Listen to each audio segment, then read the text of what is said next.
Elon Musk is a visionary who will revolutionize the world. Tesla stock will go to the moon.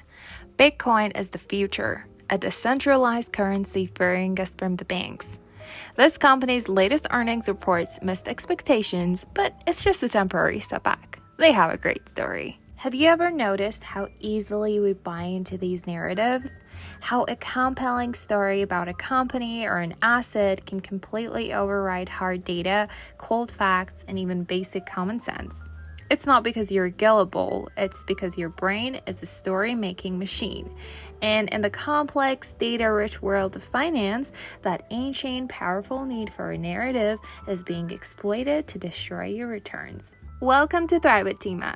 Today, we're dissecting the invisible force that makes you ignore the spreadsheet and follow the fantasy.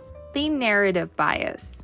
The narrative bias is our brain's fundamental tendency to seek out and create coherent, plausible stories from fragmented information, even when these stories are incomplete, inaccurate, or based on correlation rather than causation. Our brains crave narratives. It's how we make sense of a chaotic world. From ancient myths to modern marketing, stories are our primary way of understanding, remembering, and sharing information. Neuroscientifically, this is deeply ingrained. Our brains are not designed to process raw statistics efficiently. They are designed to find patterns and create meaning. The left hemisphere of our brain often acts as an interpreter, constantly constructing narratives to explain events and actions. When confronted with complex financial data, our brain quickly bypasses the arduous task of statistical analysis and instead latches onto the simplest, most emotionally resonant story available. This bias is incredibly powerful because stories activate more parts of our brain than just facts do.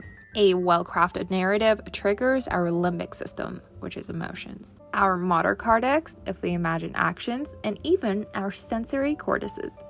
This holistic activation makes stories feel more real, more persuasive, and much more memorable than a dry financial report. It's why we connect with charismatic CEOs, not anonymous balance sheets. When you make financial decisions based on compelling stories instead of objective data, the consequences are predictably severe and costly. First, it blinds you to fundamental value. A great story, a revolutionary product, a charismatic leader, a disruptive technology can make a terrible company seem like a brilliant investment. Your brain gets so caught up in the narrative that it ignores critical metrics like profit margins, debt levels, or market saturation. You invest in the dream, not the reality, often at absurdly inflated valuations. This is how bubbles form. Second, it creates confirmation traps. Once your brain has latched onto a narrative saying this company is the future, it actively seeks out and preferentially processes information that confirms that story, while ignoring or dismissing anything that contradicts it. This is confirmation bias supercharged by narrative. You become impervious to negative news or expert warnings because they don't fit your pre-existing comforting story. Finally, it fosters unrealistic expectations and emotional attachments. A powerful narrative creates an emotional bond to an investment. This makes it incredibly difficult to sell when the facts change, or to admit the story was just that, a story. Your brain feels betrayed when the narrative doesn't play out, leading to fear, stubbornness, or missed opportunities to cut losses or reallocate capital to more promising, albeit less exciting ventures. You can't turn off your brain's love for stories, but you can build circuits that force a confrontation with data. You can learn to appreciate stories for their entertainment value, not their investment advice. Here are 3 neuro-hacks to make data, not narrative, your financial guide.